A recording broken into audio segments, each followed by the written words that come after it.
Yes, we're rolling. Hi, Arjun. Hi, how are you Wow, doing? Oh my I'm good. I'm good. Wow, that's the doorbell. And my God. doorbell. Give me a second. No, Mama. One sec. Hold on.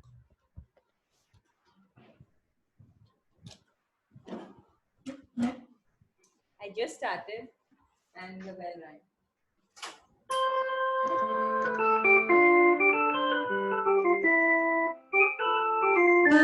Back. I was playing some music for the interval. Thank you. True entertainer and host fashion. Yeah. Well, Must be done, must be done. so yeah, before anything else, Arjun, um, thanks for taking out time for this. And I know how busy you are setting up your new place and growing the old place and doing all the very important things that you do for the culture of Delhi and other Right cities. now, it's just waiting for people to wake up. Yeah, Yeah. that's it. Yeah. And and the thing that I wanted to share with everybody who's going to be listening to this is that I've known you for so many years. I've known you since I was a baby, and you were one of the first people who asked me to start singing professionally. Really? Oh, Yeah, wow. Damn. you were the first person It's who asked me to be in your 20 band. plus years. Oh, yeah. Yeah. Oh, I mean, anyone who's heard you, it's just, I was lucky to hear you in school. Like anyone in the world who would ever listen to you would be like, can you please sing forever? You know? Yeah, but Arjun, like it's so much has changed over these years, and just seeing you and being constantly amazed and blown away by how much you manage to do and how what the variety of things you. I mean, it's mind-boggling the way you develop yourself. It's not just that Piano Man is a big deal and stuff, but that's now. I've been seeing you since college and how you've been amazing at like everything, and I've always been blown away by how you do that. So as a person, you've just been like this crazy crazy influence actually. And so yeah, I'm really eager for people to know all of that, and I'm also very very eager to talk today about the relationship between a venue and an artist, because I think the artist Oh, only yeah. looks at it from his own perspective, Yeah. but I understand for Venues it. look at it from their perspective. And, it can be such a, so give me one second. I'm going to turn the fan off Yeah. because it's blowing my beautiful hair all over the place. Um, but yeah, that it's critical because it can be such a beautiful symbiotic relationship, and Yeah. it ends up being in many cases toxic. We've been fortunate over 2,500 shows. We've had an incredible time with 99.9% of all the artists that have played with us. Mm. Um, but I see how that struggle continues in other spaces, and I see how the struggle continues between artists and other venues, and it doesn't need to. It doesn't need to be a struggle. It can just Right. be beautiful. Yeah, it needs to necessarily actually be a symbiotic thing, because Yeah. otherwise it doesn't work for anyone, and the person who gets stuck in the mix is the audience. Sort of. Yeah, no, but unfortunately, in the power equation, since Yeah. the money is in the hand of the venue, since the artist is providing a service, Yeah. the person who also suffers is the artist. Of Not course. getting paid on time, not being treated with respect. Yeah. The little things. And there's honestly they're very little things. We Yep. didn't do any magical sort of stretches. We just Yeah. flipped the switch on a few things, and it Right. just changed the environment completely. And that's Yep. all one needs to do. Mm. So I remember 100 years ago, I think you were doing a play. You were acting in a play, and this was at Kamani, and you had also, yeah. And then suddenly, in I think I happened to be there when you were doing sound check or something, and suddenly this bunch of sandwiches comes out, and you're like, "I'm catering now. I'm doing this," and I'm like, This "What, is really?" 2010. Yeah, this is literally when I opened my bakery. So was this play in Kavani? Or 2010. was it Sai Auditorium? It was one of the It was auditoriums. Sai. It was Sai. This is literally the last time I got on stage to act before like I got into the F&B space, and I love acting. Mm. I miss it so much because I just love the stage in all its forms. Like I'll do anything on stage. Like I'm a stage baby. But yeah, this was the day Unwell found its S or lost its S, found its S. This was Mm-hmm. Arjun Khera. Mm. Um, and my cousin was in fact doing the music for this Vinayak with this absolutely brilliant young guy who's in Bombay. Mm. I've, I've forgotten his name. So yeah, yeah, that's when I just started my bakery. So I slid from theater to F&B. Yeah, and what made you decide to go into F&B and see, because we would have said, okay, he's an artist, he's a musician, he's an actor, and now he's catering sandwiches and he's opening a place. So now I see that now as a really brilliant positive thing, but so many kids would say, why is he changing course, what's going on, and how's that going to help him in any way? So what happened? So first, I I don't think I've ever changed course. I've always just continued to explore and just gone wherever things have taken me, right? And I love to learn. And I think the fundamental, like the thing that you said earlier about just doing so many things, it all boils down to just an insane curiosity for everything. I continue to have that. And I love to, like, I just managed to take 2 or 3 days off and I went with Arzu to Nature Farms, which is this beautiful treehouse resort for Jaipur. Hmm. And we just like, I spent my evenings, playing archery. It's just, okay, new thing to do. Let's do it. Let's live up to the name, you know? Yeah. But for me, it's also very like, once I start doing something, then I need to do it properly.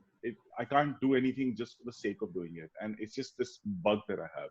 So whether it's shaving, okay, then I bought a Ustra from Germany. I bought like all these sharpening stones and leather stops, and I'm like, perfecting the edge of the blade. And I spent half a year just figuring how to do that. It's everything that I do. I like to do it properly because I believe that every skill can be pushed in the realm of art, whatever it is. You can refine it to the extent where it can then become something creative and expressive, and that's when it turns into a very broad definition of art, right? Boom. So, and that's how Yep. I approach everything in life. Yeah. So everything, Yeah. like whether it's doing a hair up, whether it's learning how to tap dance, whether it's picking up the trumpet, piano, whatever it is, like every little action Calligraphy. that you do. Yeah, Yeah. calligraphy, magic, assembling a piano. I mean, So, I mean, nothing is rocket science. I mean, that's a term that people throw around you. Rocket science isn't rocket science as people understand it, right? It all boils down to some basic fundamentals. mm, Now, you learn those, and then, it just forms a foundation for you to learn the next step and the next step and the next step. And I've always approached everything that way, just instead of getting scared of the mountain, just start at the base and just see what there is. Explore it. If it interests you, continue to explore it. You'll get somewhere. Yeah, it served me okay.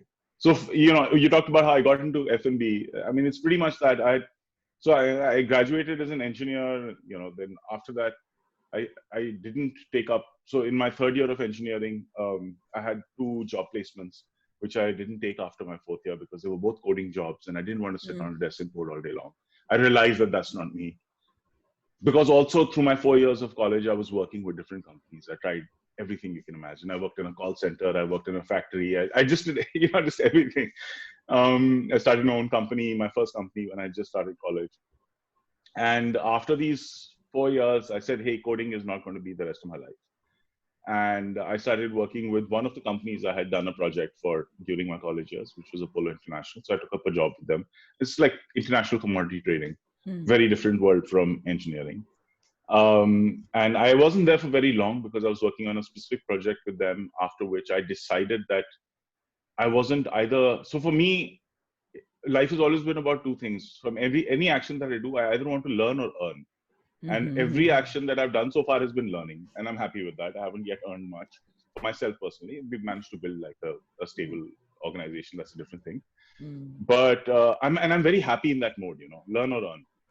So that way I feel that my time is, I've received the value for my time.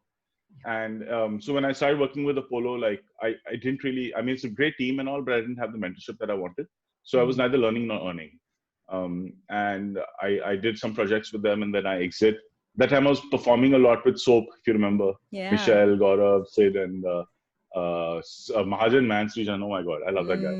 I Mm. love all of them. They're amazing. In fact, Gaurav and I have reconnected over after a gap of years, and now we've been like chatting every second day. And I love him.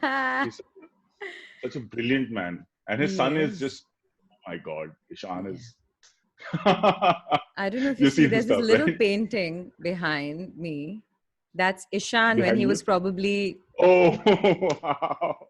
less than 2 years old or 2 years old. And I have to keep it closed because, I don't want anything to happen to it because the air here is funny.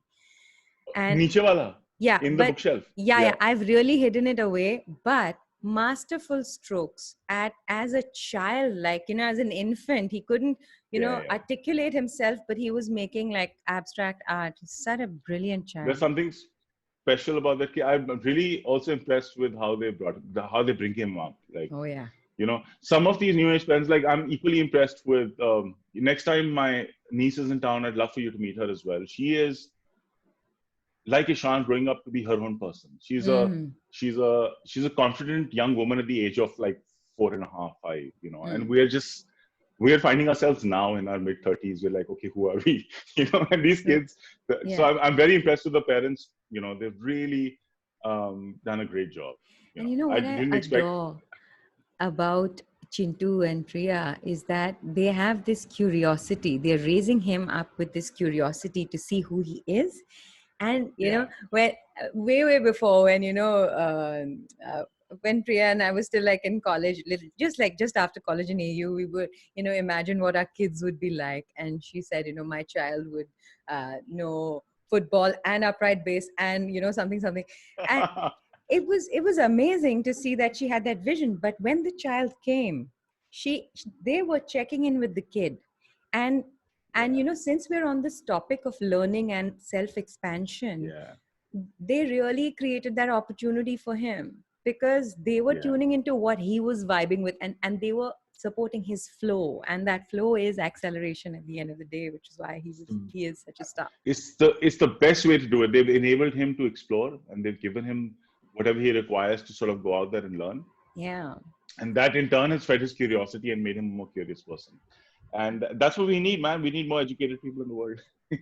Yeah, we need more curious parents, ones who are not like constantly, teaching or growing someone from the space of like judgment or yeah, ऐसे ही हुआ था Yeah, तो ऐसे. Yeah, man. Wow. yeah. Okay. No, So, so I'm so sorry. I'll get to how I entered the F&B industry. So then, in 2007, I went for my Fulbright in music, which was just an incredible experience. And that also happened because Herbie Hancock came to Delhi in 2007 in the beginning of the year, yeah. I think Feb, and they got in touch with the American Embassy, got in touch with me for the Steinway that I had just finished restoring it. But Mm, the regulation wasn't still done because the regulation requires a lot of like, I mean, hath ki safai. It's something that mm, needs years and years of sort of work. mm, And obviously, I'm just trying to fix a piano from a book. So there's a limitation to how far I can go. And that's when I got in touch with Adya Mistry in Bombay. And he came, he stayed at our house. We became fast friends. Still are, like, he's mm. got 4 grand pianos of mine lying with him right now, which I picked up from a song in different conditions of disrepair. And after Herbie left, like the American Center stayed in touch with me, and they told me about this program. They said, we think you should apply for it. Mm, And I applied for it. And, it was I've never thought of myself as an academic. Like, I love to learn, but my learning isn't what is, acceptable by institutions, in the sense that the way I approach things is very different. So I've never expected scholarships, and I've never expected accolades. But I got the scholarship like almost immediately after I applied for it, and I was quite stunned. And I remember how much of a stress it was to get my visa for this J visa, I think, because I had been rejected an American visa once in the past. So I actually stood there for like 3 hours waiting, trying to figure out. I said, listen, this is education. Please let me go. And that trip was something that really opened up my eyes. For 2 months, I was in an environment. See, this thing about growing up in India, and I still see it with a lot of musicians and artists in general, you're in a cocoon, you're in a bubble. And wherever you reach in terms of your skill, you're like, shit, I know my stuff. no, I'm amazing. But as soon as the world opens up, you're like, holy shit. Like, what is wrong with me? Like, how did I ever think that I was anything? Anything. And Yeah. it's a very humbling and beautiful realization as well, right? You can either use that realization to feel defeated, or you can use that realization to say, oh my God, there is so much more to learn, and start on that journey. Anyway, so that's what it was for me. It was a great experience. Lots of, burgers and lots of whiskey and lots of just general shenanigans and learning. Then 2008, the following year, I also went to Germany to study architecture, which was specifically for a project. So it was literally like absorbing 4 years of information in like 2 months. I would be studying from 8 in the morning till like 10 o'clock at night, and then I'd just go out into Frankfurt. And it was amazing because I was studying with a scientist, Dr. Helmut Koster. Okay. And, to the point where I had to come back to India and give lectures on energy conservation and, basically lighting design, which was his specialty. And that's the project that we're trying to bring to India, Retro Solar. I have a book lying somewhere here. Anyway, so that was interesting. I thought that Wait, would be so the rest of my life. all this is happening when? This is 2008 now. So 7 was music scholarship, 8 was architecture. Earlier in 8, actually, there was a pivot which could have changed the course of my life because I went to Mexico for another company.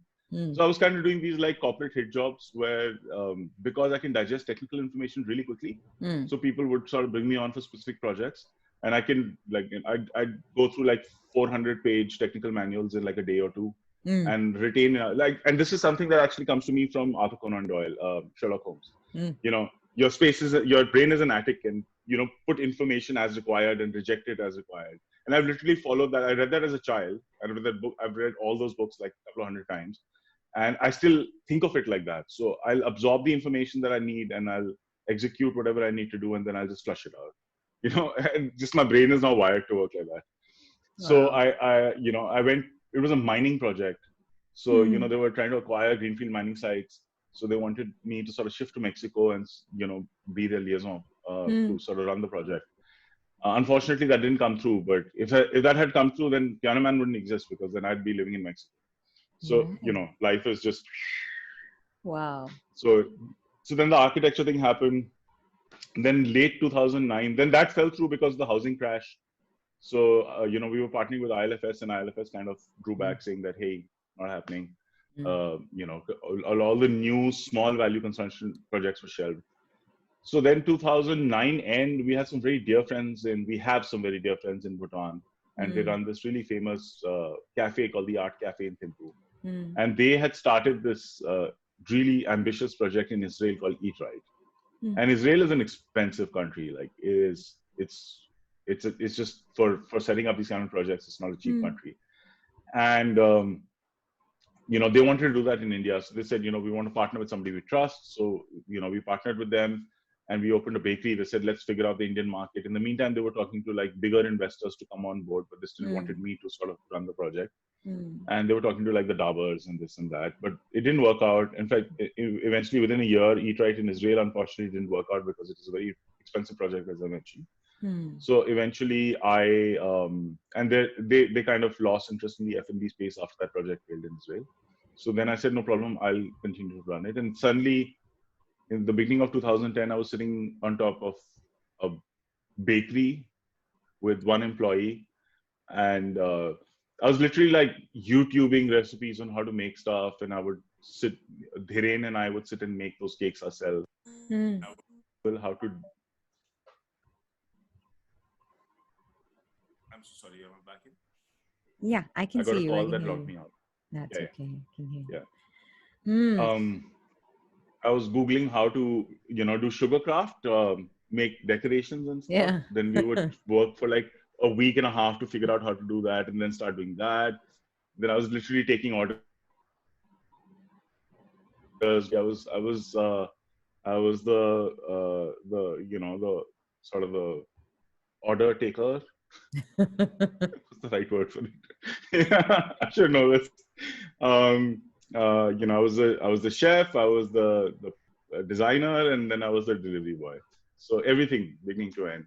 And that's and then slowly that company grew. Though the bakery over its lifespan was never a profitable company, simply because it was B2B, and I realized Mm. B2B is not my forte because people aren't very ethical in general. At Mm. least a large percentage of businesses in India aren't ethical, and we don't work like that. We like to keep everything clean and steady. So we didn't Mm. know how to recover money from people who didn't pay us. We didn't know how to sort of chase people for payments. Like, it's dirty. I don't want to do that. I just want to do Yeah. my work. You know, it's like an artist. You want to do your work. You don't want to chase people for your payments. Yeah. Yeah. And so that's how that started. And yeah, eventually Piano Man came. But that's how I ended there. That's a long story. Sorry. So, what I'm noticing from all these stories that you've shared is that you're like a you're like a process guy. You're like a method and process guy, because it's only someone like this who can make things happen and run things, and I understand that people would have seen that in you, which is why you were given um all these roles where you would run things. So you're probably like an insightful, like, process guy. Is that it? Is that the So core of? today, uh, no, today, yes, today, and that's also because about 3 years ago, somebody sort of joined. One of my dad's old friends came to Delhi for another job. Like, Mm, he's a consultant and he was working with somebody else. And mm, he met me and he saw what I'm doing and he said, "You need help," which was absolutely true. And he's mm, still there. I have a call with him later today, Dr. Pradeep Banerjee. And he's the person who's actually taught me the true meaning of S&P. And he's restructured Piano Man into a company that can actually grow. mm, But I think back in the day, it was just that I was a kid who didn't really care about money. So people would pay me 7,000 rupees a month and I was happy as long mm, as I was learning. Remember, learn or mm, earn. mm. And because of that, and whatever else said, I was effective because I would just keep at it. I wouldn't give up. Yeah.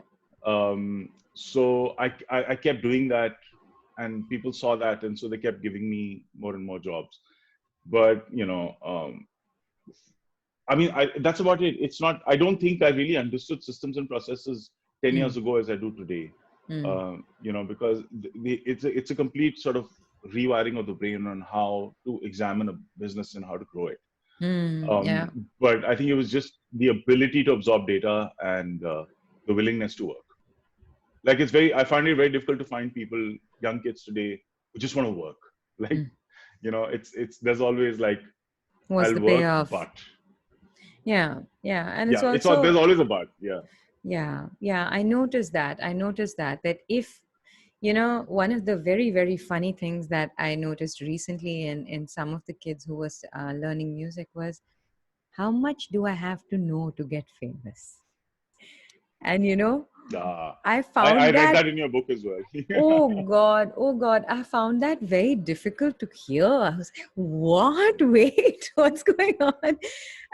But it's probably a real thing for the kids who are 10, 12, 15 years younger than us, Arjun, right now, because of how they see things. I think their entire universe is the phone, and everything that they see is heavily marketed. And like in Tejasvi's interview in the book, he said they want to make it on everyone's phones. Now, what all Yeah.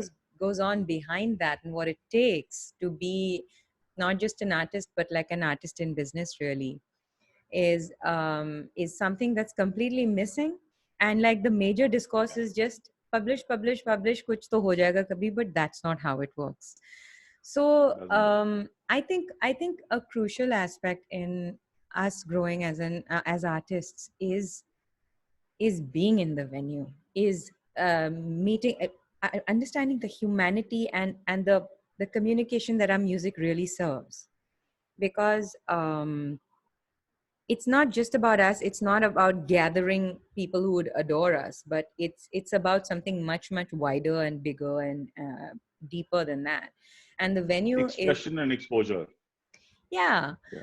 And so I feel that we as a community need to fix this relationship between venues and artists. And yeah, I just, your insight on this would be brilliant. Yeah. The first thing is understanding what a venue actually is. And in India, Mm, that's the thing, right? It's a restaurant with music, which is not what a venue actually is. Um, a venue is a place for exposure, and exposure doesn't mean artist aao hum aapko bada bana de. No, that's not it. Means it's a place for exposure for audiences, Right. for them to. A true venue is a place where, and that's why we've been so particular ki har roz music hona chahiye, so that a person doesn't have to think. They can come in any time, and especially for a country like ours where this is not a common thing, they can come in any day of the week, and there'll be some wonderful musician performing at night, and you'll get to learn something. And we always say that you need not like it, you need not like the music that's playing, because that's a subjective decision that you have to make. What we are giving you is the opportunity to hear something different and something new every day. And then you take a decision every day. You have the opportunity to take a subjective decision whether this works for you or not. And if it works for you, then you follow that artist, you discover more music connected to that artist, and it opens up a new sort of universe for you. Yeah. And that's the very sort of basic ideology behind running a venue. Understand what a freaking venue is, man. Like, if you're running a venue because music se log aayenge aur daru kharidenge, it's the wrong approach. I mean, that's a byproduct. Yeah. And that is what, so for example, a lot of the venues in this country cannot survive without sponsorships and funding, right? And that's simply because they haven't really worked out the math of how to run a space, which is, and there isn't so much money available nowadays for funding and for sponsorships. So we designed from day one, we designed a model which was independent of everything else. Yeah. It's very difficult. It's hand to mouth, but at the same time, like, I don't have to beg for survival. I don't have to chase companies. I don't have to chase investors. I do look out for sponsorships and investment, because that allows me to get a little bit of liquidity to do more.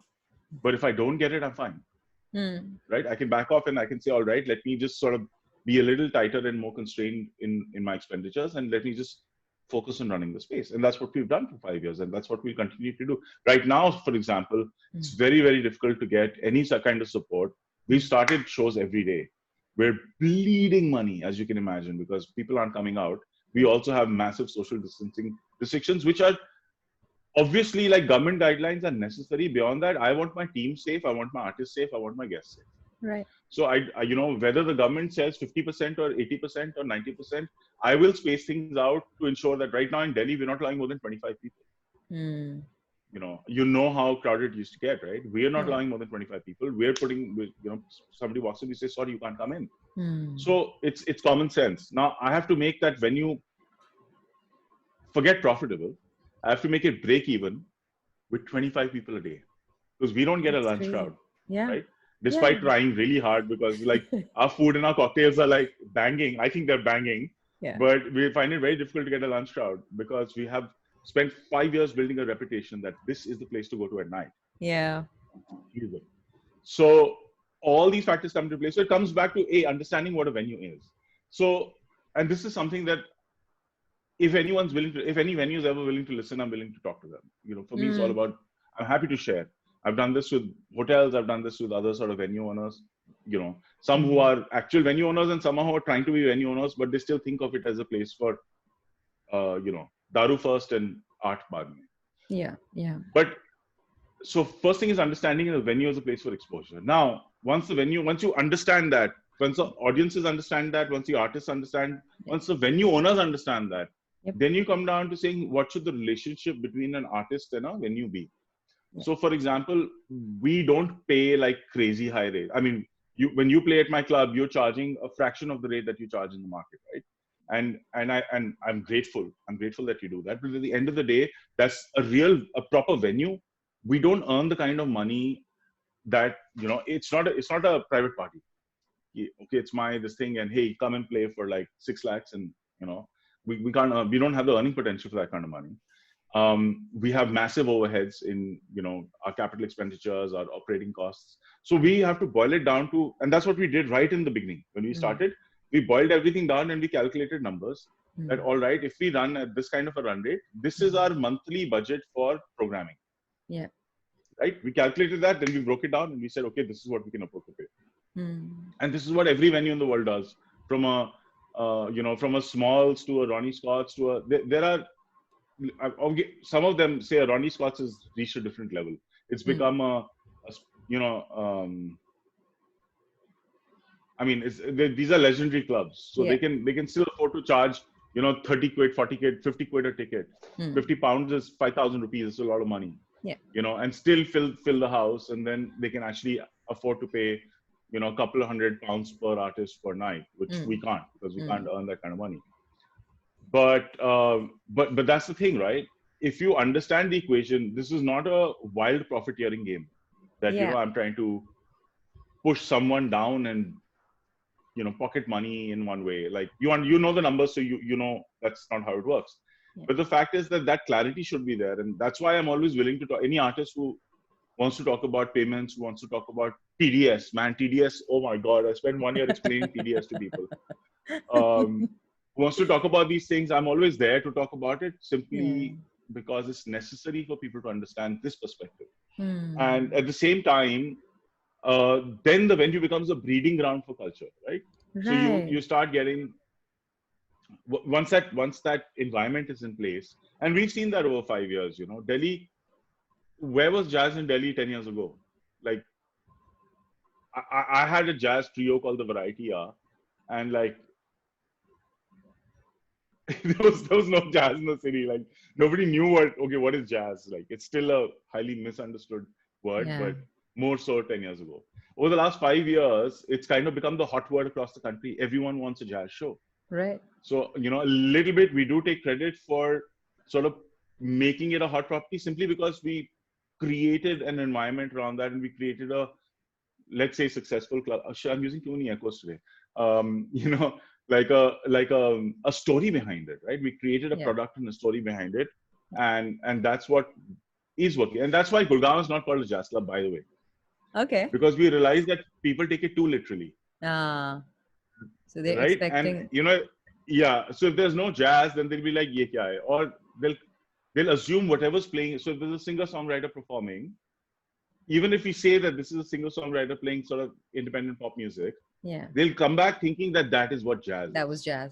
Yeah, the funny thing is that Yeah, now, even though of course jazz is like a nebulous kind of uh, amoeboid kind of term, but over say the last 3-4 years, people have started thinking of soul and R&B as jazz, as jazz. Yes. which and that's become the common perception of all the new what should I say, converts, jazz lovers. But yeah, you're right that people expect either their definition of jazz, and if they don't know what it is, then they take the thing that they hear to be Yeah. what jazz means. Because you're a hot favorite of artist that performs at Piano Man, right? And your last show was, I think, Jan last year. Wow, it's been Jan that in long. 2019. Yeah, Yeah. yeah. We were planning a show end last year, but then I think Saurabh had to fly out for a corporate show, so that Yeah. got pushed back. Remember? Yeah. But we'll do one. We'll do one soon when things open up. Sure. But yeah. So when people heard you in our club, they automatically box that as jazz, right? And though that wasn't what you were doing, and we were clear, like, the queen of soul, the queen of R&B, like, that's what I say when I introduce you. But people's perception and people's understanding is, and that's okay. I still think that doesn't matter. Yeah, I don't think exactly. that matters at all. Yeah. What matters is that they heard it and they took Mm, a decision that they like it. And what's in a name? exactly. It's okay. As you explore the music, you'll learn about it yourself. For me, it's more important that you start loving the music, right? Listening. You start Yeah, caring about the music.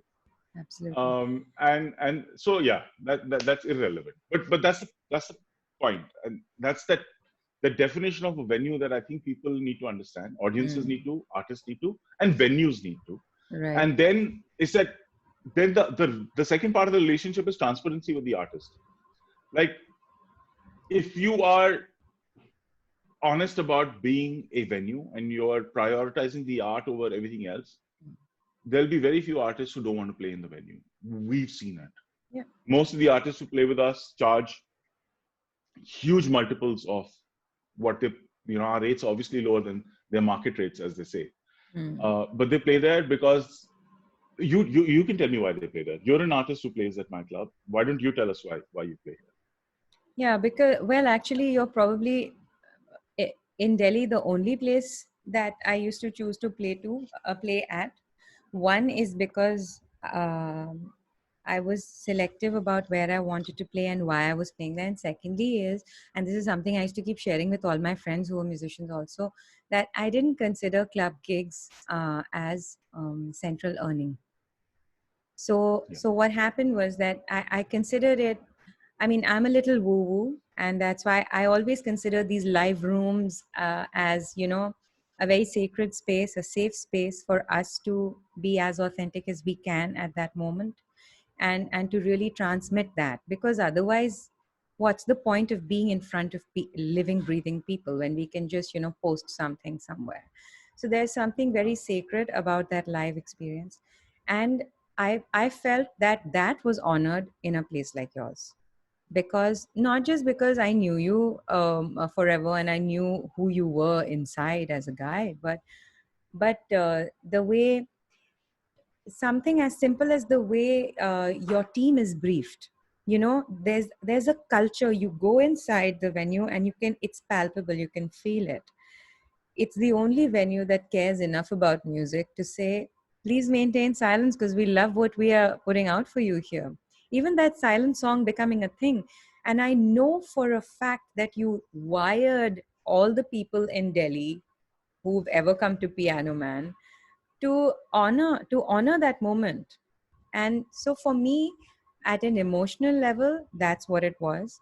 At a financial level, I knew that um, you guys were so clear about what you were giving it, that people who were clear about wanting it would come, and so they became the people that I wanted to sing to. So I was like, okay, this is, I would not, you know, Arjun, you know how nervous I get before any show. And I still can't figure out why, but yeah. yeah, illogical emotional things that I have. But you know, Arjun, the only fear that I did not have while playing at your place was that what kind of people are going to turn up, and how am I going to be able to sing my truth? Because that was just never a question. And for someone who actually worries so much, that worry being sorted is like a really, really big one. um so I just had to worry about myself and about, you know, But doing a good job. you touched upon something that's critically important, which is also safe space. And Yeah, that's the next purpose of a venue. Like, if you're giving the artist a stage, it is the artist's stage. It's not my stage anymore. Once you step on that stage, it's your stage. And I have to respect, and it's my job as the vanguard of the space to protect you. yeah. So whichever artist comes on my stage, it's my job and my team to say, no matter what happens, Mm, I'm so sorry. it's okay. My team has been calling me. No matter what happens, it's my job and my team's job to ensure that you not only are safe, but that you feel safe. Mm, That you can express yourself in the way that you want to express yourself, yeah, and that becomes then. So that's the other thing we do, right? Like, once an artist comes in, my entire team is sort of briefed to take care of the artist, right. and the purpose is so that you're completely relaxed, so that when you get on stage, your artistry can pour out fluently. Yeah, And that's what creates the atmosphere and the vibe. Because if you are comfortable on stage and if you're pouring your heart out, yeah, that experience an audience cannot get. Like, yeah. there is no other environment in which they can have that much of you. Mm. Yeah, and it also took someone like you, because that's something that's undeniable, Arjun, that, you know, you're so clear about what you're doing that you can straight up say that this is a place that honors the arts. But, you know, another another place might theoretically believe in that, but they wouldn't know how to articulate it because they don't feel it in their bones the way that you do. So what would happen is they would be like, oh, what if people think that we are, you know, too arrogant, and how can we tell people not to Oh, blah blah blah. I've been through that. My God. I think half the city abhors me. Simply because, like, they don't take out the time to understand what we're trying to do, right? The Mm, people who do have become some of my fastest friends. mm, Simply because, they respect what we're doing. And these are not easy decisions to take. It's not easy to go up to a paying customer and say, keep quiet. It's not easy. Like, no matter what anyone thinks, I don't do it out. And we're always respectful. Until somebody yeah, becomes arrogant or disrespectful to us, yeah. we'll go to them 100 times respectful. Please, sir. Please, ma'am. It's only when somebody turns around and says, "Teko pata nahi main kaun hu," then I'll say, "Hey man, House Village is across the road. Why don't you step across there?" Because that's the kind of place for the attitude that you're throwing at us. I'm not here for your disrespect. The artist is not here for your disrespect. My team is not here for your disrespect. I'm so sorry. I'm very particular about that as well. Right? I don't want anyone to disrespect my team. Yeah. And that doesn't happen often. Simply because, so we also have a zero violence policy. Like neither me nor my team, no one is ever allowed to raise their hand for anything. And I've been dragged out of the club like this and threatened and this and that.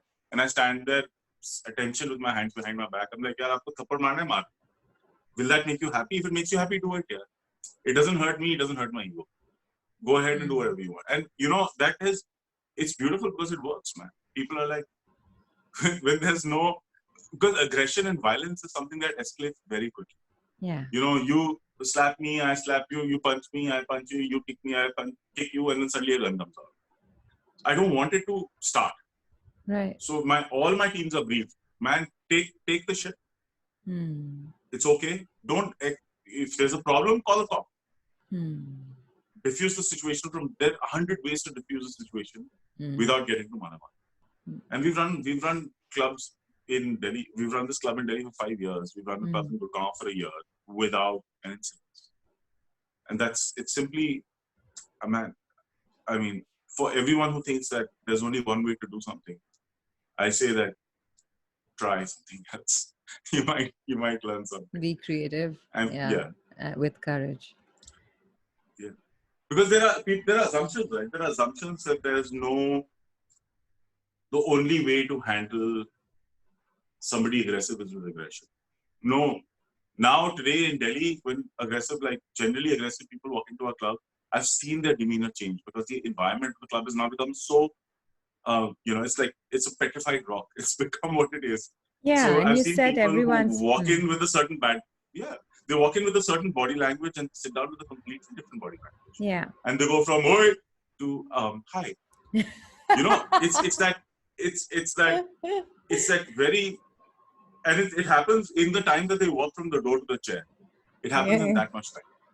And it's so beautiful to see how, just a couple of days ago, right now we're lucky if we get a few customers simply because of the time. But there was a lady who was having a very animated conversation on the phone outside the club on a Tuesday or Wednesday last week. She seemed quite upset, and in the middle, suddenly she turned to Disha was there. Disha was one of her teammates. She was there outside the Delhi club, and this lady turned to her and said, "You have a charger, phone charger." She said, "Sure, ma'am. You can come in and charge." And she came in, and she was still quite gruff and rude and just in a bad mood. And she came, she charged, she sat down after putting her phone on charge. And Krishna and Prakriti were performing that night. And Krishna and Prakriti started playing, and like 5 minutes later, she had a smile on her face, and she went through the menu. She ordered a drink, she ordered a pizza, and suddenly she just sat for an hour listening to music. She was the only person in the house at that point in time for the first set. Some other people came in for the second set, but we had just started serving liquor. We had just opened our doors, right? And so she sat through, and then when she left, she was a sweetheart. She went individually to both the musicians and thanked them. She came to Disha, she thanked her, and she said, and then she realized, because I was sitting and chatting with Krishna. So then she realized that, I run the place, and she's like, this is such a wonderful space, and I'm surprised I didn't know about it, and I'm really looking forward to coming. It's just like, it's a switch, because as soon as you allow art and expression to become the dominant voices, your soul becomes a little more calm and happy. Yeah. Wow, Arjun, that's powerful, huh? For somebody who didn't know, so the first story you told me about the guy who went from "Oi" to "Hey," I felt that it was a story about how you set an expectation because you're so consistent with what you offer and what you will not take. And but the other one was just, it makes me think of how every activity that happens in a room, it leaves like kind of an energetic signal in the room, and that it's been happening for 5 years in that room. So it's something that that's undeniable, even though a person might not have ever entered or heard of that place before. That's really powerful. it was so beautiful, and I'm grateful that we're able to have this effect on one person. That's what they say, if you can affect one person in a positive way, it's more impact than most people have the opportunity to do in their lives. And if we all try to impact one person, then you can imagine how beautiful everything would be. But we're very far from that. Yeah, good. Brings up that topic of what influence means. And again, it's something which ties really deeply into how younger musicians are aspiring to music, and the notion of being an influencer, and what the true meaning of influence really is. Because yeah, what would you say about that now that we're on it? Oh man, I don't understand this influencer situation. I don't get it. Yeah. Let's on one end you've got kids like Rhythm Bansal and Rhythm Shaw and all. I mean, they're early 20s kids who are beasts on their music. They're artistic giants at really young ages. Utsav Lal, Ron Cha, they're young kids, man. They're 20, 21, 22, 24 years old, and they're just like, when I sit and listen to them like this, in utter bliss. And they're unassuming, right? Because for them, artistry is more important than fame. Right. Influencers are the other way around. Fame is more important than artistry, from what I've seen in my encounters mostly. There are obviously some people who converted the industry of influencers into an art as well, which is great. They figured out their shit. Yeah. But a lot of the younger people just don't get it. Like, they don't get that. Why do you want to be an influencer? To be able to influence people, you have to have some basis. Some depth. Why should people follow you? Just Where is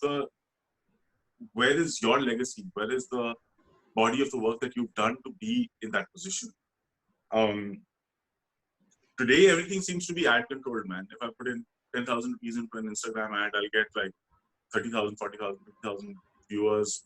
And I can say, hey, look, I've got so many viewers. So now you give me a sponsorship, and then we funnel that money into another ad. It just becomes like and we don't do that, right? So, we just started experimenting with putting a couple of ₹100 behind something, since we are also in a situation where we need to reach out to new people. We need to reach out to the people who are going out nowadays. Yeah. So a lot of our clientele is not going out right now. And our expat clientele is all back home, because they've all sort of taken out of the country when the pandemic hit. And a lot of our Indian clientele is at home. Like, these are the guys, including me, in the morning we'll sit and we'll read about what's happening in the world. And that's always a scary thing, because once you start reading about what's happening in the world, that's half your day gone in worry and dismay. It is a mostly sad world. We have to create our pockets of joy. Yeah, that's exactly it. Well, going back to the thing that you said, about boosting something and all, and what I've learned over the last few years is that it's really important to see whether something's working without the boosting, and then to try to push it. And I'm picking this up especially because if there are any younger kids there who think that putting money behind something is the only thing, I think there needs to be a test period before that to see whether the thing works on its own. And this links me to the idea of what influence really meant before the internet. Because there was someone somewhere in the world, and you could never meet them. You would have to wait for, like, I heard fables from Pranay about one cassette landing in the city and then it being circulated. That's the kind of lack of access, but that's real influence. That on ground, what you're doing is kind of spreading across the geography of the planet. And that's extremely powerful stuff. And I believe that even if we can have a little bit of that, then the internet and the option of boosting what we're putting out, that becomes like a lubricant. It kind of pushes the wheels into motion in a powerful way. But what we are missing is that essential initial phase to see whether the thing works without advertising or not. Because this is a much sorry after you. No, I meant to say that that's when you you can sense the depth of influence of the thing itself. Like if I'm doing something and if it means something to someone, then there has been something's been communicated, something's been planted. So Hmm. this is where I feel that unfortunately it's not so simple, because if you create something which I feel is significant and has impact, how do people across the world get to hear it today, right? There is so much noise. There's just so much content so much incredible content being produced. Let's not even talk about content which is, say, average in its expression of whatever it's trying to do. That is also it's a very judgmental and subjective way to put things across. Because what's average for me could be exceptional for for another person. What's average for them could be exceptional for me. So let's say there's a piece of art. Yeah. Back in the day, whether it was a cassette being circulated around town, it was also because the quantum of expression that was coming out, being published, was also much smaller. Exponentially smaller, right? At the same time, distribution has always been governed. Distribution has always been governed by money. The reason why that cassette was the cassette that floated around a city was because that it became popular, because it was being promoted heavily by a Sony or a Universal or a BMG or something. Exactly. And it was number 5 on the charts for like 8 weeks, and today that model. So the thing that's been disrupted completely is the record label model, because with streaming services, record labels become irrelevant. And what they used to do earlier with, okay, hey, Vasundhara, I love what you do. Here is, 10 lakh rupees to put down 5 tracks for the album as a demo. And if we like it, we'll put in another 20 lakhs, then we'll record 2 music videos and have a 10-track album. And, a producer will come and say, this is what I want the storyline of the album to be. All that, where they had the capacity to put it. Let's not grudge them this, because they don't have the capacity to put that kind of money down. They made billions of dollars. They pissed away billions of dollars in stupid things. Yeah. Well, I mean, what's done is done, right? And whoever has been, you have the money. Well, I don't know how I'll behave when I have the money. I don't know how you'll behave when you have the money. Hopefully, we'll do sensible things with it. But let's not assume that we're all saints. So when they had the money, they pissed it away. They could have saved it up for a rainy day, which they did today. They could have reacted to the times and sort of evolved their structures and systems. Some are, some haven't. But today, that's something that we talk about all the time. The way that an artist monetizes their art has to change completely. So let's say we had a 50 or 70-year period, which was a record label, maybe 50-year period, which is a record label period. Or let's start with the MGM musicals from 30s, and let's go till the 2010, 2000s. So the 70-year period. Historically, how was art enabled? It was enabled to the patronage of royalty, to the patronage of the state, right? From your Da Vinci's and Michelangelo's to your, that's how it happened to Bach and Mozart. Why an electrical artist like Nikola Tesla, didn't succeed in his time was because the money was behind Edison and not behind Tesla, right? Westinghouse backed Edison and not Tesla. It's the same. I consider him to be an artist, one of the most prodigious artists of all time, right? Similarly, now, today we are kind of going back to the patronage model, but what I like to refer as micro patronage. And I've been encouraging more and more artists. I say, if you have 100 people who believe in you and who are willing to put down 100 rupees a month or 500 rupees a month, it's a much better and more stable way to grow than to try to get that elusive record deal. Because today a record label is not going to advance you money and say, here. Let's talk about the 95 percentile or 98 percentile. Yes, there will be some people who have the gravitas. They may build a brand. Some people, it's a factor of luck. It's a factor of ability. It's a factor of influence that you've already garnered, which is a BTS today can command what it wants, where it wants, whom it wants. I've made the effort to go and listen to the music several times, and I turn it off after 30 seconds because it does nothing for me.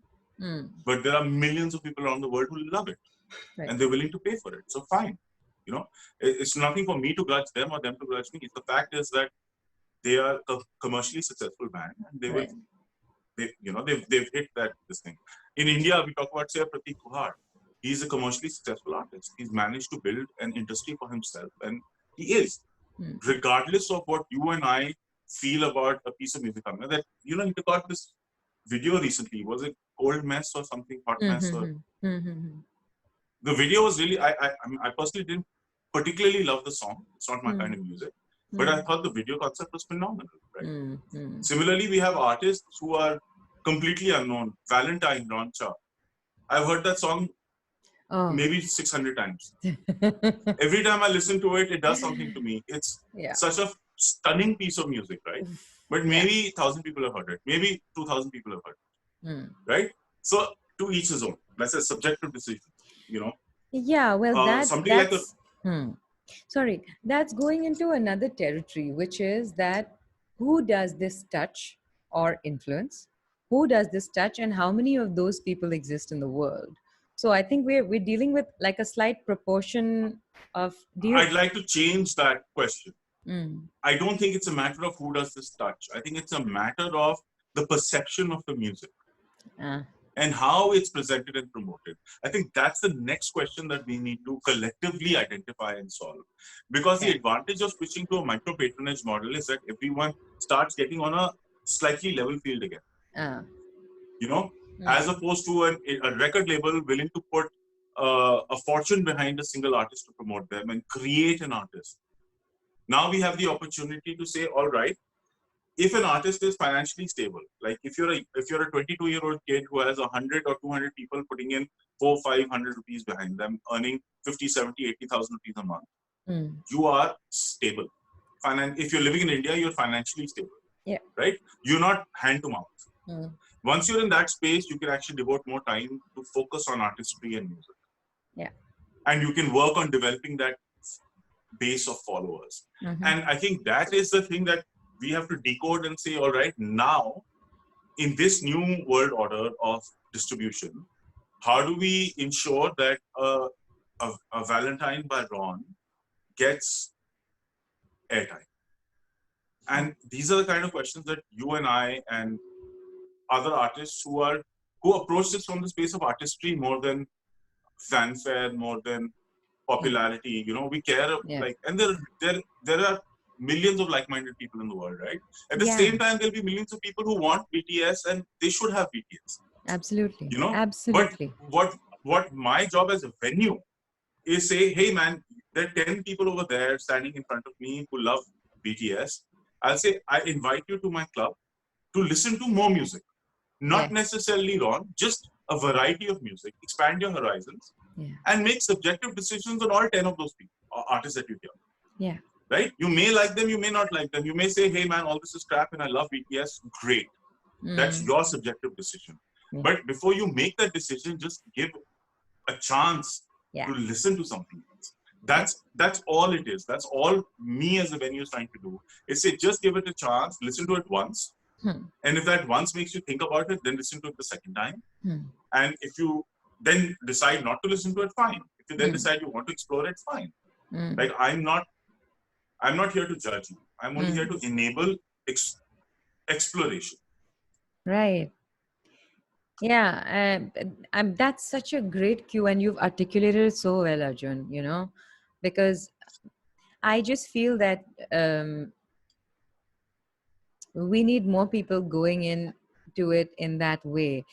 Like even not a venue, but there's this place called the Bandra Base here. Have you been there in Bombay? Yeah. I haven't, but it's run by D, right? Yeah, D runs it with the same strong, clear energy that you run Piano Man. And it's not a venue in the sense that it's a room where they put gaddas and they say, we're not going to serve alcohol. We don't have, but come. And what you pay goes to the artist. but that they've created that space for people to go and expect to hear something they never have, and be okay for that experience to be in sync with their preferences or not. But it's that, it's like this little mystery box where, and people just go there for the mystery of it, and they either fall in love with someone who they wouldn't have accessed before, or they don't, and they're like, yeah, whatever, and no holes Yeah. burned either. That's a real venue, because again, it's doing exactly the same functions, creating an environment for the transmission or the communication between an audience and an artist, Yeah. a safe space for the expression, Yeah. and no judgment. There you go. It's we are nobody to judge anyone else. We are equally flawed. Like there is, I mean, Yeah. So who am I to say that your decisions are right or wrong here? From an ethical perspective, we can comment saying that, hey man, don't cheat, don't steal, don't stab, don't kill. That's a different thing altogether. But what you like and what you dislike are completely up to you. Yeah, absolutely. Great. Okay, so what's the difference, or is there a difference between a music venue? So there's a clear difference, as you said, between a place that is a restaurant with music and a music venue. Now, is there a difference between a music venue and a platform? I mean, a platform transcends a venue, right? It's much larger than, in the sense that, a venue is a platform, right? But a venue is a different kind of a platform, in the sense that it's very rare for somebody to turn into a superstar at a venue. The idea of a venue is to be a place for the expression of art, be an unencumbered place. For example, if you as an artist, you are in a different space. I've seen the way you are able to communicate with people and sort of get your point across. Like when you're dealing with private clients, for example, you'll still be able to convince them that your way is the right way. But for most artists that are performing in a private show, they'll be told, "Ki nahi yaar, ye bajana, ye bajana, ye bajana." So it stifles the room for expression. But it's fine. The payoff is pay, right? That's the payoff. Now, but a platform, for example, let me take another platform that's a popular methodology, and that's actually a space that actually helps you start creating like larger fan bases, is a festival. Festival is also a sort of a platform, right? If you're doing an online concert, that's also a platform. So all of these, a platform is any space that allows you to express yourself as you want to and connect with an audience. So I would not consider a private show to be a platform. Right. From an artistic perspective, that is a revenue generation methodology. Correct. And that's great. And you can utilize a private show to get more private shows, but it's not an artistic platform. So any place where you are able to express yourself in the way that you would want to express yourself, and it allows you to connect to new audiences. It cannot, if you're connecting to the same people that already listen to you, it's not really a platform. It's just a method of communicating. It has to allow you access to new audiences. Then it is a platform that enables you to build yourself. Am I on the right track? Am I sounding? Because I'm also thinking through this. I've never been asked this question before, so I'm thinking through it as I'm talking and trying to justify my understanding of the platform. Yeah, no, it makes absolute sense. And the other thing, the next thing is that you, having seen so many industries and now having built Piano Man, having, I would without a doubt say, single-handedly impacted how Delhi listens to music. Is now, what would you, if you were to give, like, I think visualization is a big thing. If a musician sees himself doing X, Y, and Z, he'll end up doing X, Y, and Z. So can you draw like a visual roadmap for a new musician, right? And I know you can do it, so I'm going to say, okay, from knowing when the time is right, to going to the right places, to transcending one level to the other. What's your view? Because I have a certain view of it, which I've written in the book, but I'd love to know what yours would be. And being a full-time musician, meaning musician as an art and as a skill. So I've mixed it up, but you kind of know what I'm asking. So I think I can only take you up to the point at which I ended my musical career simply because of shifting into the space that I'm in. Beyond that, I was also never a very successful, commercially successful musician because, when I put in my dues, I played 6 days a week. And by the time I should have been sort of taking my musical career off, I got into other things and eventually Piano Man. So I don't know what could have happened, but I don't regret it because this is more important today. So I think the first thing because a lot of young musicians write to us, and I see that there's, and this is it's not their fault. It's the lack of an educational substrate in the country where there is no benchmark. Yes. Right. There is. I mean, because I feel bad because sometimes I have to tell, because sometimes, it's easy to communicate with someone because they're receptive. Sometimes it's not because, somebody firmly believes that they deserve space on stage. But, for me, like you said earlier, the stage is a sacred space. And you have to earn your place on it. You have to understand that, it's not just, I pick up a guitar and I learn 3 chords doesn't mean that it deserves space on stage. I have to earn that. And the way to earn that is through study. Just study.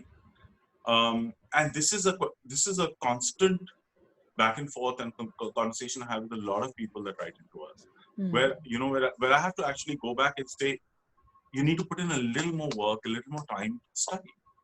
And it's okay if you don't understand the art of stagecraft, because that's a different skill set. And stagecraft you'll only learn when you've been on stage for hours and hours and hours and hours and hours, right? So I'm never going to grudge you that. If you're standing on stage and you're back towards the audience and you're staring up into the sky, but you're playing beautifully, the stage is still yours. And after the show, I'll come and I'll give you, maybe, if you're receptive, a tip or two on how to interact with an audience. And you can, over time, sort of accumulate this data that you get from all the shows that you do and start refining your art. Like you and I today, when we're on stage, we're like, it's like sitting on a sofa. We're super comfortable. I mean, you say that you're nervous, but that's the persona that you have, right? And I'm very comfortable. I love you on stage. I'm like, hey, what's happening? So but it wasn't that. I'll tell you, just last weekend, Crooners Collective was playing in the Gurgaon Club, and I had taken my trumpet with me. And I've played a tune or two here or there, but I've never really played with a band that's performing. And at the end of the set, I played like two, 3 tunes on the trumpet with them. And I felt that, that nervousness at the pit of my stomach after like 15 years. Wow. What a thrill. Could feel like being a child on stage and not knowing what's going on and being nervous. And I was like, holy shit. Welcome back.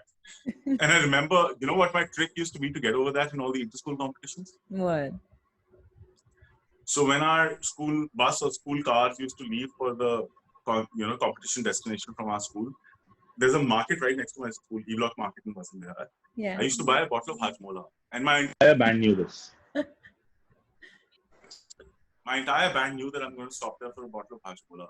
100 tablets and a bottle of Hajmola. It would be finished by the time I got on stage. I would fill up my mouth with Hajmola so that I was so stressed out, like that, that sourness would completely consume my mind. And then subconscious muscle training would take over. And once I started, then I could roll on. But I used to be that nervous. Obviously, when you start, everyone's nervous, right? Yeah. And then I felt, to the point where I had a stomachache. I was wondering why I got a stomachache that night. And this is my pattern. When I get nervous or stressed, I get a stomach. And I had stomachache that night. And I was like, wow, this has not happened for so long. Right? So first thing is, okay, sorry, I went off on a different tangent about stagecraft. But the first thing is knowing your art.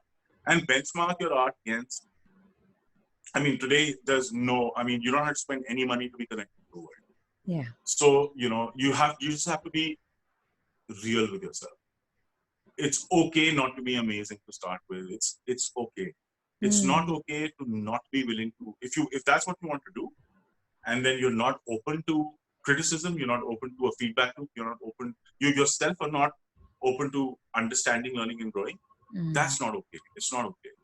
So that's the first thing I tell artists. And when you reach that position where you feel that, hey, okay, I'm doing something right, send us your stuff. We'll listen to it. And then we'll say, hey, okay, here's a date. Or no. I've given dates to young musicians because somebody's forwarded me their Instagram video. And I'm like, wait, this kid sounds good. And I've reached out to them on Instagram and asked them for their phone number and invited them to their show. I still remember this one girl, young girl, Aditi Jaiswal. Mm-hmm. I think she was 14 when she played her first show with us, or 15. That kid is talented, man. She's amazing. Wow. And I think that's how I first heard her. It was an Insta thing or something. And then there's Sana Arora, who like we've done a lot of work with, again, 17, 18-year-old girl. When she gets on stage and starts singing, you can just replace the stage with the studio. She's that on. Wow. She's that precise with her music, right? She sounds like she's a recording. And it's amazing. And these are really young children. There's so many of them. Like, I'm just one or two names that came on top of my head. We spoke about guys like Rhythm, both Shaw and Bansal. Rhythm Shaw I've only met. I haven't really heard him live. But Bansal is Ghar Ki Kheti. I love him. That kid has blown my mind consistently for the last 5 years. Yeah. So that's the thing. First, if you're an artist, you have to be in a constant mode of evolution and growth. You can never think that you know it all, because both fortunately and unfortunately you will never know it. And that's the beauty of art, right? Because every time you reach the ceiling of where you are, the purpose of the function of an artist is to break the ceiling and see what's next. Yep. How do I go beyond where I am? How do I go to where can I go from here? Those are the questions you have to ask yourself all the time. Once you're there, then I think the best place to be is small stages like ours. Because that's where you actually get to test your material. You get to put it out there. You're in a safe space that cares about your well-being. And you understand how people will respond, and you understand how much you care about people's response. You can be an artist who doesn't care about what people think because you want to express yourself in a certain way. You can be an artist who wants to incorporate some feedback with your vision. You can be an artist who's an entertainer. I want to play music that people love. Yeah. And everything is okay. They're all okay. Like, it's okay to do what you feel comfortable with. Just be sure about it. Don't be embarrassed about being an entertainer and not a creator. Don't be embarrassed about being a creator and not an entertainer. Because I see a lot of musicians having these internal struggles. Should I? Shouldn't I? No, do what you feel is right. You will find, if you are confident in your expression of the art, you will find people responding to it. If you're nervous in your expression of the art, you'll find people who are equally nervous, because you radiate that emotion. Yeah. Once you are on stage, then you should focus on two things. Figuring yourself out as a performing artist. A lot of people they're not very comfortable with performing. They want to record and release, which is also okay. Yeah. If you want to be a performing artist, then you start paying attention to stagecraft, what we spoke about a few minutes ago. At the end of the day, you should have the capability of absorbing what. So, when you play at Piano Man, there'll be a host to introduce you. Why? Have you read my hosting manual? No. Vasu? No. Okay. So I have written manuals for everything. Okay. Right? My engineer has a manual, my host has a manual. And the first two paragraphs of my manual are always an ideology. Why are you doing what you're doing? Yeah. Why are you hosting? And I don't remember the manual verbatim, I wrote it 5 years ago. But there's one phrase in that I remember. You are the conduit between the audience and the artist. Voila. Yep. Okay. Yep. So your job as a host is to bring the audience and bring the artist and put them on the same plate. And then withdraw and let the artist take over. Yeah. Right? So, and that's the idea. And the reason why that's important is because a lot of artists who are playing small stages don't understand that stagecraft trick. They don't understand how to capture an audience. So we say, let's simplify it. Let's be the interrupt that breaks the audience's attention and brings it to the artist. And now you got to learn how to take it from here and captivate the audience, because you are a performer. Yep. If you're playing on stage, you are a stage performer. And if you're a stage performer, it's important. Stagecraft is important, right? Because you can be an incredible artist, but if you've never learned how to capture an audience, there's a limitation to where you can go as a performer. You can be a phenomenal sideman. You can be a phenomenal sideman or sidewoman. I use these terms interchangeably. You can be a phenomenal small club artist, but if you want to hit that stage with 50,000 people watching, it's a part of the art. It's a part of the performance art. Yeah, you want to be able to hold that space, no matter how big that space is. And one interesting thing that I've noticed over watching so many people play is that that holding of that huge space or the small, so whichever it is that you're at, um, does not look one particular way. It can look like a million ways. And I find that very fascinating to see how different artists, because they're so authentic, they know how to hold a space in like the weirdest ways we would have, the opposite of what we think, working a stage is. And I find that deeply inspiring about people. I remember this Austrian duo, Katerina and Giri. Piano and voice. Giri was this like 60-year-old mind-blowing pianist, and Kat was a very Deutsch style singer, and she also tap danced in the middle of the show. So it was amazing, like great performance. So I'll tell you how they caught the audience. Normally, when audiences if they tend to get loud, musicians tend to play harder. Yeah. To go over them. Yeah. These two, this is the first time this happened in the club. This was a couple of years ago. In the middle, something happened, the audience went a little loud, and they dropped their volume to 50%. And 5 seconds later, suddenly there was a hush in the room, because everyone was training to hear what's happening. Correct. And it was amazing.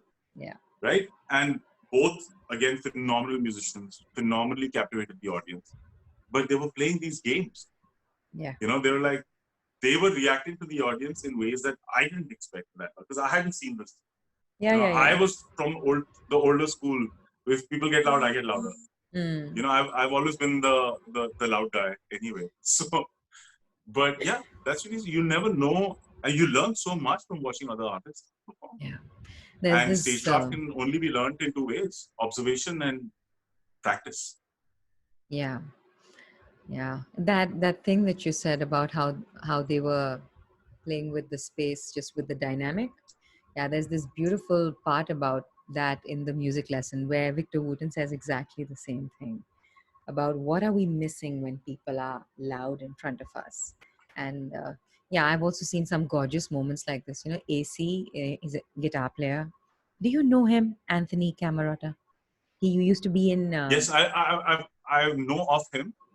I think I've corresponded with him as well. Yeah. He did that once during our gig, at the Quarter. There were some people at the back, and it wasn't even like the entire room was loud, but he started with a bang, and the solo dropped, and then it kept dropping till the time we couldn't bear, like how beautiful his playing was, and also how quiet it was. It was like we were all, even on stage, we were feeling this quietness just kind of holding us. And I have no idea how he did it. It was one of the most magical moments on stage. And like, he's such a, my God, he's what a player, what ears. That's amazing. Yeah, it's a real thing. It really, really, really works. Rather than, otherwise we are just talking over each other, and you get louder, and the people have not, their attention hasn't been turned, so they are getting louder too, and then it just becomes, cacophony or dancing. So it can implode or explode. Yeah, absolutely. Yeah. Wow, this was great. And yeah, Arjun, so next step. So you've gone, you've come up till here, and then what do you see? I, as a musician, never went past the club circuit, but after this, in today's world, I would always recommend that once you start playing the club circuit and gathering a following, I think in today's world, if you want to be sort of a popular musician, you have to be a little savvy. You need to know the basics of setting up profile, putting up your music out there, putting up information about yourself out there properly. It's not complicated. You don't have to be a computer programmer. Be a little accessible to people. And I would say the minute you know that you have people who care about your music, move into the micro patronage model. Let that be your primary revenue source. Yep. Let your money come from services like Patreon, so that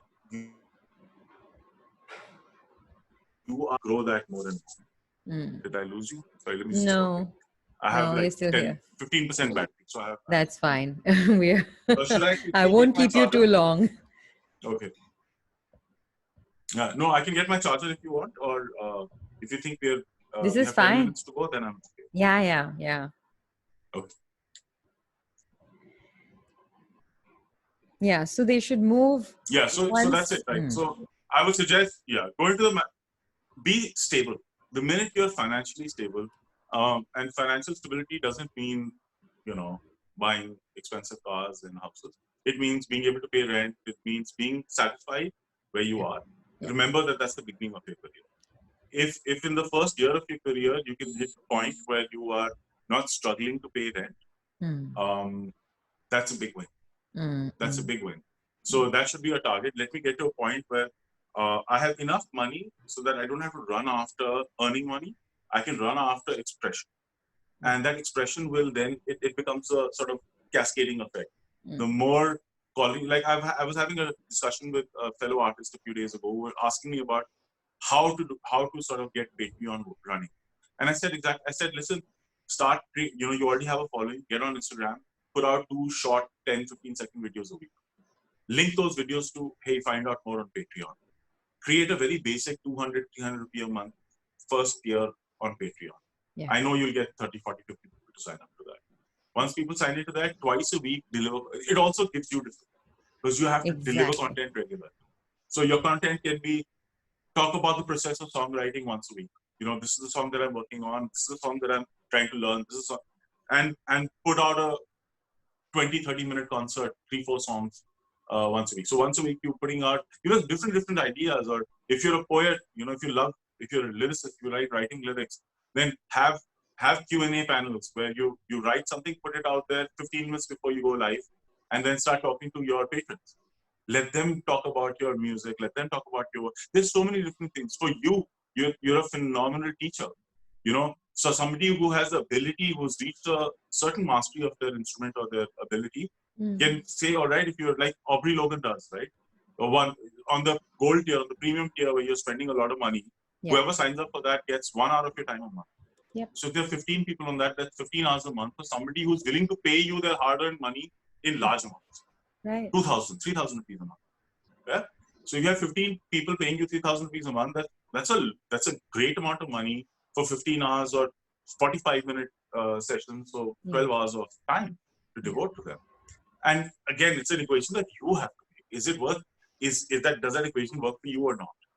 And if it doesn't, modify it. Offer something that you're happy to offer, so that every time you engage with the people, it's a very symbiotic. It's the most symbiotic of all relationships. It's direct. There's no middle ground, right? Yeah. It's here. Here we believe in you. Here, it's literally that. It's that direct. Yeah, and that's so why I really believe in that model. And that's why there's so and then much. From there, sorry, it's the lag, and that's why I'm talking over you. Yeah. No, please. So what I meant to say is that from there, then your career can start to unfold. Because from there, what can happen is you can like, look at Jacob Collier, man. One of the most extraordinary artists of our times. Young kid. He's a child. He's 20 years, 21 years old. But he is musically one of the most significant things to happen in this century. Like, let's not talk about this year or this decade. I mean, he's taking the library of harmony to a different place. Right? That's significant. It's not something small. Now, he's got Grammys and he's got fame, but he's also got like some thousands of Patreon subscribers from where he's actually earning a really good amount of money. So he is unencumbered to focus on his art. And that's what he's been doing. Remember, from his first multi-vocal video that came out, at that time, I remember there was him and there was Pomplamoose that was doing these multi-vocal. And there was this one, I remember this, there was a couple of, like, it wasn't a big deal. It was a small number of people who was doing sort of a cappella video type things. And this kid just came out of nowhere and just destroyed us with his sense of harmony and his melodica play, melodica solo. And but I mean, he doesn't have to worry about earning the next paycheck because it's not the next paycheck. It's a different model. He's got Patreon. He's got people who love him and who are subscribing to him. He gives them value for the money they give him, and in the different tiers of subscriptions that he has. And that freed him up to work on his art. And he is at the top end of the spectrum in terms of artistry, and he's still doing that. That's still the model that he employs. So that's my point. Get to a stable base. The stable base is so important. Get to that stable base, and then let life take you where it takes. Because there is such an unpredictable factor in life that. No, this is brilliant, and this entire vision that you laid out, this actually contextualizes the venue and the role that it has in your narrative, and hopefully it's going to help people get out of being in a loop of misunderstanding, and actually for everything to work more in sync with their larger vision and with the venue's larger visions as well. Wow, this was great, Arjun. I shouldn't keep you any longer. I know your team's been calling you, and thanks for all this time. And I really hope to see you soon. I'm going to be coming to Delhi soon. Yes. So see you then. Yeah. See you. Let me know, please, when you're done. I will, of course I will. I will. Yeah. In a few weeks. Okay. Bye. Bye, Vasu. Stay safe. Thank you. Bye.